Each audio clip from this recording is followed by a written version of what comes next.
Welcome to another episode of the Unfiltered Nonprofit Podcast. I'm Cherry Chen, your nonprofit CFO, and I'm thrilled to have you join me on this journey. This podcast dives into the real world of nonprofit leadership, sharing inspiring stories, experiences, and the truth about what it takes to operate a nonprofit successfully. Think of this as your mastermind session on the go. Now, without further ado, please welcome today's nonprofit leader.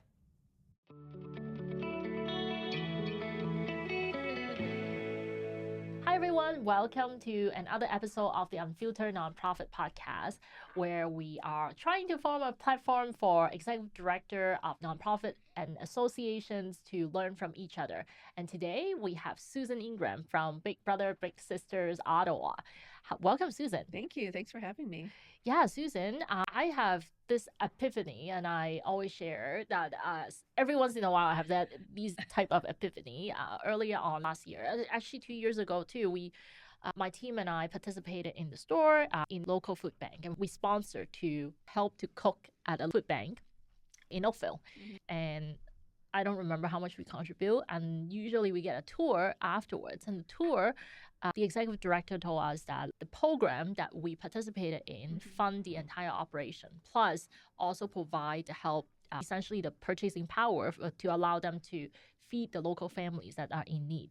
And it was then I realized, hey, it would be so awesome to enable nonprofit organizations to be what I call nonprofit financial independent. And my team suggested that I talk to you about operating social enterprise. So you're the guru here. Well, I'm a guru. It's near and dear to my heart. We started a social enterprise with Big Brothers, Big Sisters in 2015.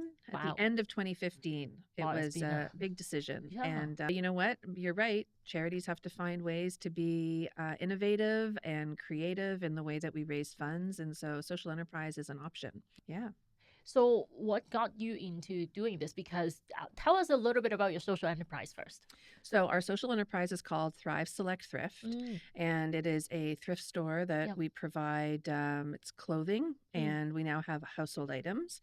But we also have clothing bins across the city where we do clothing collection. That's amazing. So it was started off in phases. Phase one was the clothing collection. We had 25 bins across the city on Catholic school board properties. Wow. And then phase two was to open up a bricks and mortar. And we were able to do that right after COVID. Wow. So you got some sort of purchasing power in terms of negotiation for your lease. Well, not really. You would hope. I thought that we would, right? But no, that didn't happen specifically. But it was something that was delayed because of COVID. We made the decision. We launched in 2015 with the intent of by 2020 was supposed to be the year we looked for our space. And then that got postponed. And we ended up opening in September of 2022. So we are now open 2 years and a little bit. And it's been amazing 2 years. It's been so wonderful to see it grow and to see it come to fruition. And inside on Merivale Road in Emerald Plaza, great location. There's a lot of different thrift stores on that road. And it's been a great journey. So when you first started having this idea in your head of operating the store or collecting clothing, even with stage one, you have to distribute these bins, purchase them, place them in school board location, and then on regular basis, you need to send trucks all across to collect these items, and you need to have a warehouse and also people to sort through all these things. Now, this is just my entrepreneur brain thinking about the operational side of things, the nitty-gritty, not the fanciest thing to do, not collecting money yet. What gave you the confidence of doing this? Because outside of, it needs human resources, but at the same time, it also needs capital investment. Well, so you're absolutely right. So it was baby steps, first of all. The idea really came from, like I said before, trying to find an innovative way to raise money that could be where we could use that money towards programs directly or use it in whichever way we want, right? Non-direct fundraising. So the approach, I went to our board of directors and said, there are other organizations that do this with clothing collection. So we took a look, and there's actually other big sisters across Canada who collect clothing, and they sell it to a very well-known thrift retailer. And so we did the research, and we saw what the potential was in income, and recognizing that the social enterprise would be revenue generating at first, and then turn into supporting our mission as well. So the board of directors, I said, let's try it and buy 3 bins of $5,000 investment. So we found it, and we bought 3 clothing bins from a supplier that we knew in Montreal, and we placed those bins right away. And started collecting. And I had a partner in Quebec who decided that they would help us. They had a truck and a driver. And so I created some really good partnerships, and they helped us collect the clothes. Oh, nice. So free of charge. And they bought the clothes from us at the same time. Oh, wow. Right. So they're like, Susan, you place the bins, we will collect the clothes, and we will buy the clothes from you. And they didn't charge us for the overhead for the truck or for the driver. So we did that for about 6 months, where that allowed us to demonstrate that we could have success. And then we applied for a grant. Oh, you applied for a grant to run the operation. So we applied for a grant because I wanted to expand our programming to reach older youth. And at the same time, the sustainability component to the grant included the expansion of our social enterprise. And so that actually, we were successful in a 3-year grant, and we were able to buy a truck. Wow. It was able to pay for the salary of the driver. And it bought 20 more bins. Oh, wow. And that was in 2017. What kind of grant was that? Was it from the government? It was the Ontario Trillium Foundation Grow Grant. Oh, wow. It was an amazing, that is how we really were able to launch it. I really credit them for believing in the application that we put in place. And then it was up to us to really make it successful. So with that, we placed all the bins, we created some partnerships. Actually, the CSED here in Ottawa, the Social Enterprise Development, they said, Susan, why don't you work with your current partners to help place those clothing bins? And the Catholic School Board, because we run programs in the schools, were very willing to support us. And so we were able to place those bins quite quickly and started collecting. We went up to 250,000 pounds of clothes a year. Wow. Is what we started to collect with those 25 bins. So we're well over 1.8 million pounds of clothes collected since we started. So when you collect, help me understand, because I don't know the logistics, and I'm very curious about the whole operation. So once you collect everything, I'm assuming it's collected to a centralized location, and then it's being sorted there. And then either it's going, I'm looking at your impact report, which is amazing summary, either be placed in the store, or it would, back then, it would be sold directly to a wholesaler. Correct. So when we were just doing wholesale, we would sell it per pound. And then when we opened the store, so we had the supply, right? So that's why it was easy to open the store. Yes, we sort through the clothes. We take what we can to sell. And then whatever we don't sell, we still have 2 lines of revenue. So we have the revenue from the retail, and we still have the line of revenue for wholesale. So typically anything we don't sell in the store, we'll sell wholesale as well. But we're selling approximately, probably about the same. We're selling about 200,000 pounds of clothes still a year. And we're collecting even more directly from the store. Wow. So we didn't have the storefront before, but now that we have the storefront, people are bringing clothing directly to us and household goods. So we're using quite a bit of what people are just bringing in right directly to the store, and it's not impacting the clothes that we're actually collecting from the wholesale. So we've got quite a bit of clothing and wholesale that's coming in. So that's how we do it. And when we just sort through, we go through the back of the store. Our truck drops off the clothing. We open up the bags. We sort through them. We're very particular in what we pick out. And then some is garbage. There's nothing you can do with it. And then anything we don't think we could sell but could still go into wholesale, we'll give to wholesale. And then some bags don't get open at all because we don't want to waste. That's fantastic. Now, so then fast forward to post-COVID. Now, what got you into thinking of opening up a physical store? Because that's a huge step, because there's now a lease commitment, there's a whole operation that's different from the whole mandate of sort of different. It's not that far different because you're also mixing the two, which is amazing, I think. But it's a little bit different from running the nonprofit called Big Brother and Big Sister Ottawa, separate. right? Yeah. Well, I talked about the business plan. There was always a phase 2 to have the store, and it was specifically so that we could start implementing programming within the store and implement programming within the social enterprise. Now, you're right. There was the risk involved, signing the lease, all this additional. But at the same time, the business plan was very clear that there's an opportunity for a line of revenue that was much larger than with the wholesale only. And that was the goal. We really need to find a way to find some sustainable fundraising within the organization. So that was the ultimate goal. And the business plan was very solid. And, really within the first 5 years, we expected that we'd be in a positive generating revenue for the programs for the organization. So that was really the factor that motivated us to do it. And then it was trying to figure out, what do we do first? Do we try to raise money to open the store? Because you could try and look for a funder. Or that takes time. And sometimes it's chicken and egg, right? A funder or a donor wants to see the space before they donate. So it's hard to show them what your vision is and what you imagine when you don't have the space. So we decided to get a business loan in order to open up the store. Oh, you got a business loan? We did. Oh my God. And you got granted the business loan? We got granted the business loan, and with it was very manageable from a financial perspective for the organization. And we were able to open the store much quicker than had we had to wait to try and find funders to do that. And it made us more self-sufficient as well. So that was really the motivating factor. The vision of having young people be able to work in the store, have a co-op program there, that was really a big component of why we wanted to have it.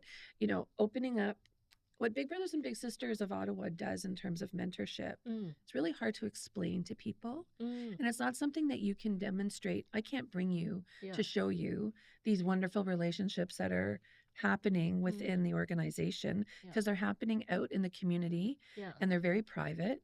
And so it's not like I can come and show you a building, or I can come and watch them.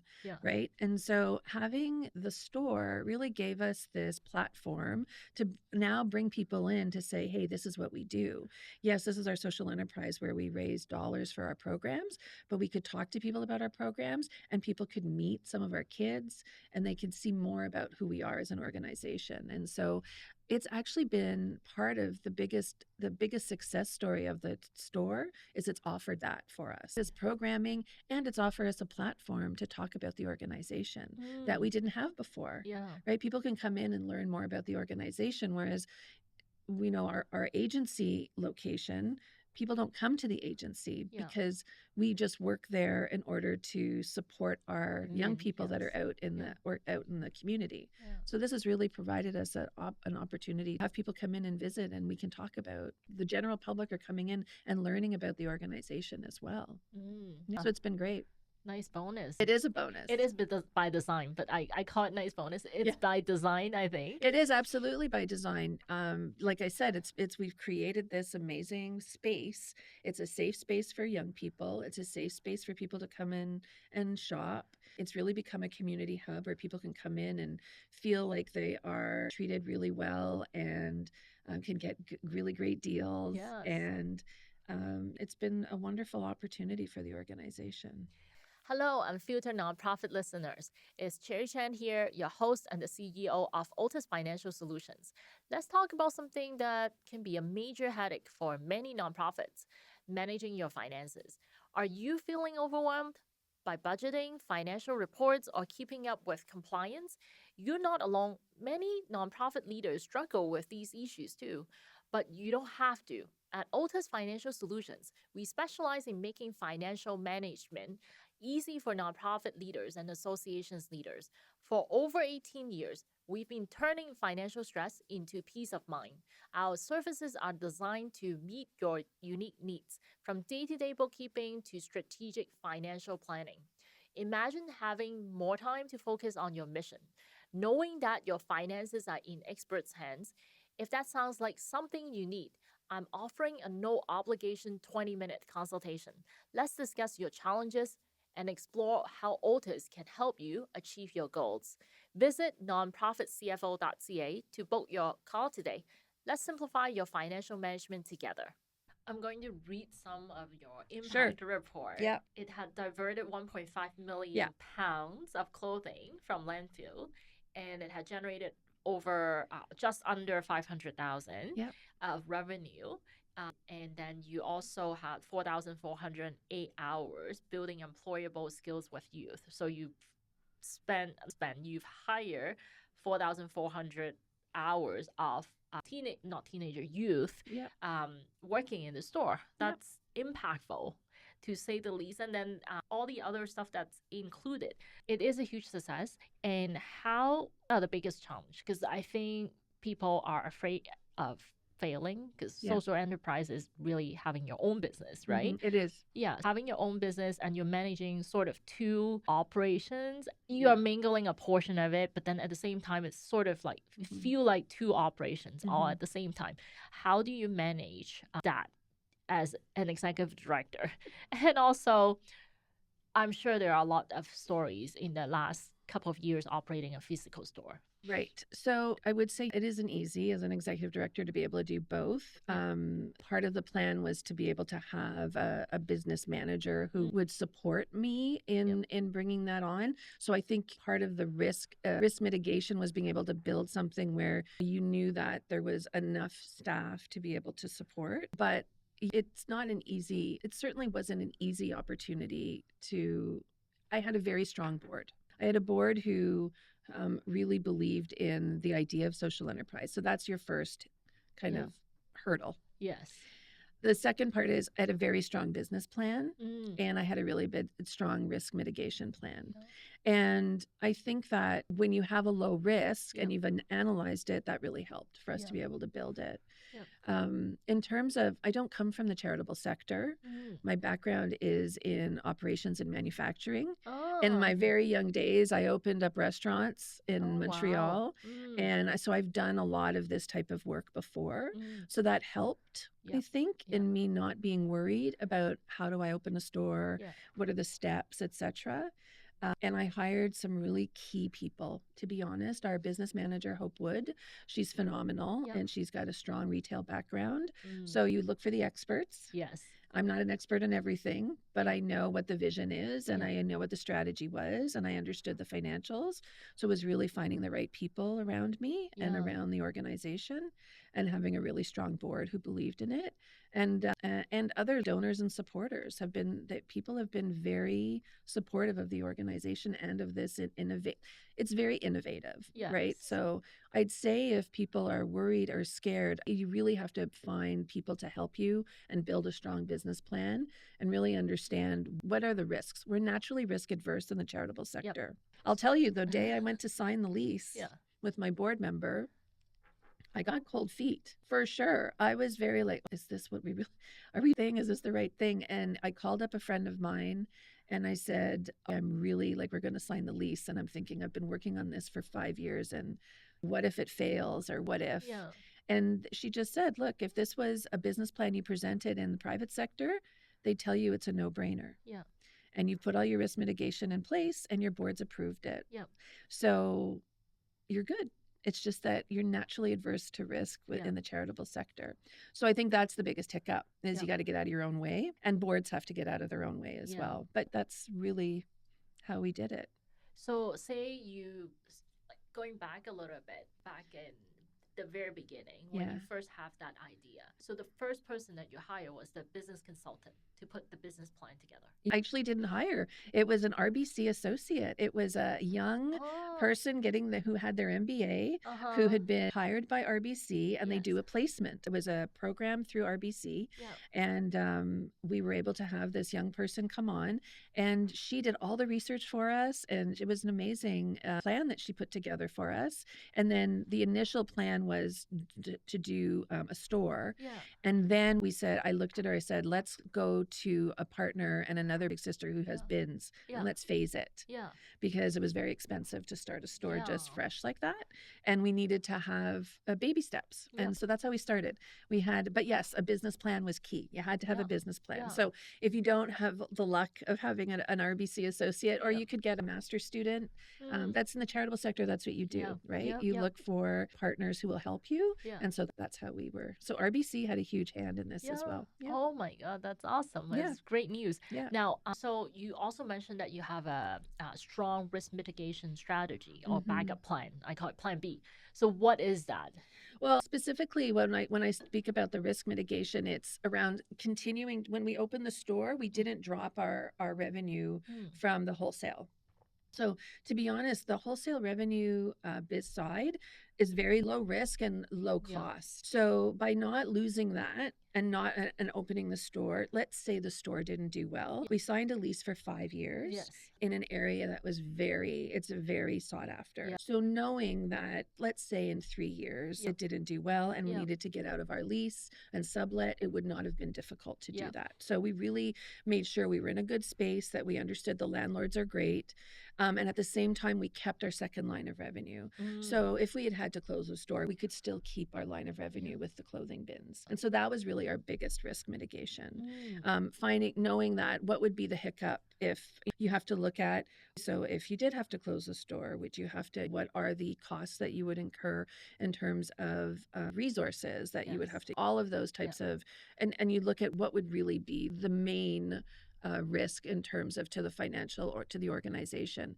We've been the other piece to this is be very intentional around keeping your social enterprise separate from your charity operational dollars. So we're really, we do a separate budget and we do separate cash flow. We do everything separate. Because you don't want to impact your charity if your social enterprise doesn't do as well as you expected. That would be the key. That's awesome. So what's the biggest challenge of operating? Everything is challenging for sure.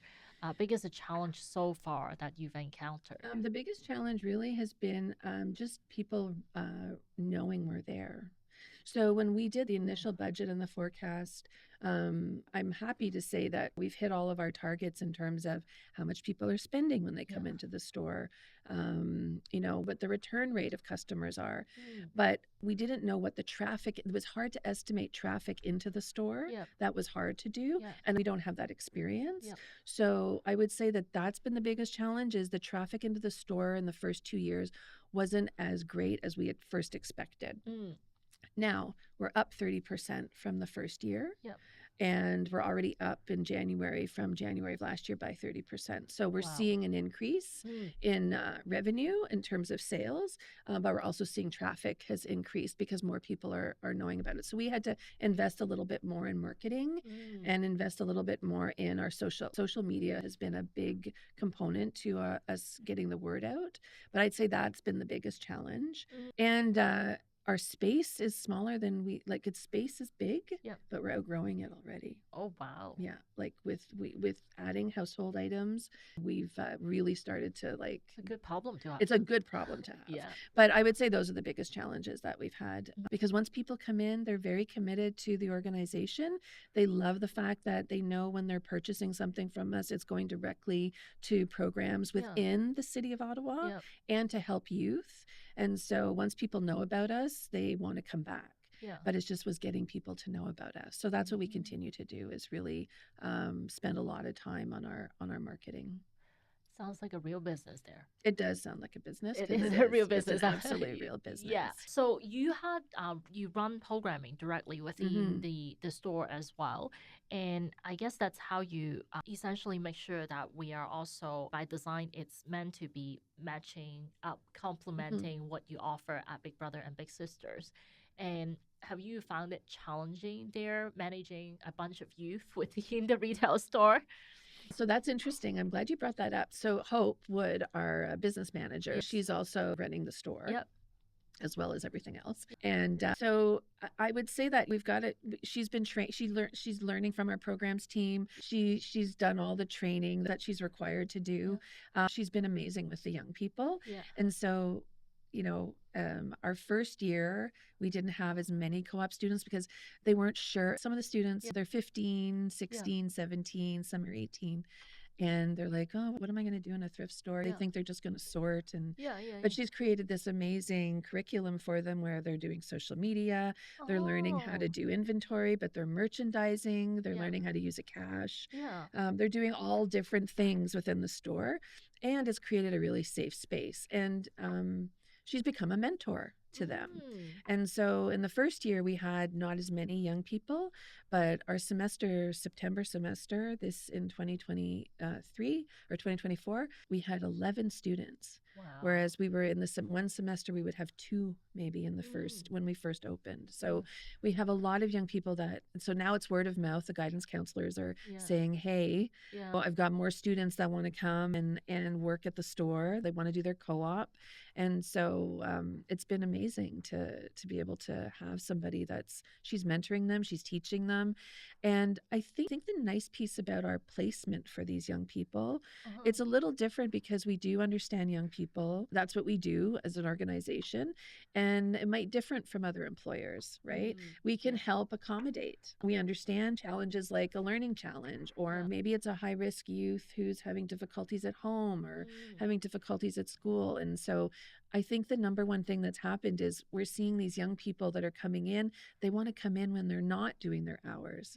They want to come in and do extra hours, or they want to come in and do their homework in the back space, or it's really created this safe space for them, which was what we envisioned for them. And so we're really happy about that. That's really amazing. They want to come in they want to come after the work hours just to hang out and do their thing there. They feel a sense of belonging. It's really amazing. That's what I mean. And that's who we are. And that's who we are as an organization. Exactly. So our mission has really translated into the store. And I'd say that's our biggest success yet. Yeah, no, that is amazing. So what other advice would you give other nonprofit leaders if they are thinking of generating another source of revenue, and why they should? The why kind of speak on its own, but what are the piece of advice that you would give to other nonprofit leaders if they are thinking of, hey, I need to be eventually financially independent. Right. Where do we start? Yeah, I think I would say consider it, right? Do your research, talk to other social enterprises. That's what I did. I went to lots of workshops. I went and talked to other social enterprises. I heard what they were able to do, because at first you try to imagine, well, what could relate to our mission? There's so many different charities out there, but there could be, I think that's part of it, is talk to others and maybe they can help you figure that out. And then leverage your network. I think the biggest hurdle is not talking yourself out of it and recognizing, yes, there's risk, but there's also great benefit to it. And then, work with your board. I think if you can get your board, but prep before you go and see your board. You got to prep beforehand and be really sure of what you want to be doing. And it's baby steps. Pilot it.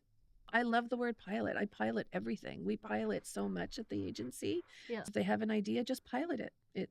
There's no harm in piloting something. If I hadn't bought those 3 clothing bins, the board approved, spend the $5,000, $10,000 that you need. We bought the bins and we started, and we found the right partners, but it took some time to get organized. But we were collecting clothes within 6 months of saying, yes, let's do it. So I think it's just really just trying to have that vision and follow through. Small steps. It reminds me of the book called Little Bets. You do little bets, and you're a living example of little bets. From 3 bins to 25 and to now a store. So that's total living example of what that little bets mean. And I had to and be patient, because I was discouraged in 2020. I thought, we really want to open a store. We'll continue with the wholesale, but at the same time, I knew there was value there. And I was also getting discouraged because we did start to look for space, and we found there was 3 or 4 spaces we found prior to where we are, and we kept getting refused. because a lot of landlords didn't want a thrift store in their mall or in their space. Not understanding, even though with our strong branding and our brand and who we were, they had this particular idea of what a thrift store would look like. And so I was discouraged, but at the same time, the right one came along that was perfect. But I had to be patient and not lose sight of what the vision was. And I just kept talking to people about it, and it finally came to fruition. So I just think don't give up either. If you really believe in it. And it might not look exactly like what you thought at first. And I've had to be patient. We've had to be patient with the first 2 years. The numbers didn't look exactly like what we had predicted, but still going in the right direction. So just knowing that you have to tweak things sometimes and definitely understand what your limits are, right? What your limits are as an organization and as an executive director, as a leader. So now, I don't want to keep you here forever because I can talk about operating a business all day long. Final question is, what's your big plan for the store? Coming up for the next, because you talk about your plan, you talk about stage 1, stage 2. What's the next step for? Well, we've got a 5-year lease, so we're into our 3rd year, which is great. So step 1 is we want to still be open in 5 years. So it's going right. That's going great. We're looking for some more funders and donors to support programming. So we want to expand our programming. That's a big piece. We want to expand to an entrepreneur program for young people. Oh, amazing. So that's a big piece. And then, I don't know, there might be other stores. Wow, that's amazing. In the vision. But we got to get through our first 5 years. See how we do in our first 5 years. But we get a lot of requests, are you going to open a store somewhere else, etc. And so I think it's something that we're definitely could be in the future. We just got to get through our baby steps. Let's get through our first 5 years. Wow, that is an amazing story. Thank you so much for sharing. I'm glad to share it. I love talking about it. Thank you so much, Susan, for coming in. This is an amazing topic, very timely in terms of matching what I'm thinking in my mind. So this is a fantastic share. Thank you. I hope it helped. I hope it helped others that are listening. Absolutely. Great. Thank you. Thanks. As we wrap up, I want to share a bit more about what we do at Otis Financial Solutions. For the past 18 years, Otis Financial Solutions has been dedicated to enhancing the financial management and strategic planning capabilities of hundreds of associations and nonprofits across Canada. Our extensive experience has enabled us to deliver tailored financial solutions that drive growth and enhance sustainability for nonprofits and associations. If you are interested in learning more about how Otis Financial Solutions can support your organization, I would love to offer you a no-obligation 20-minute call. Let's discuss your unique challenges and explore how we would be able to help you achieve your goals.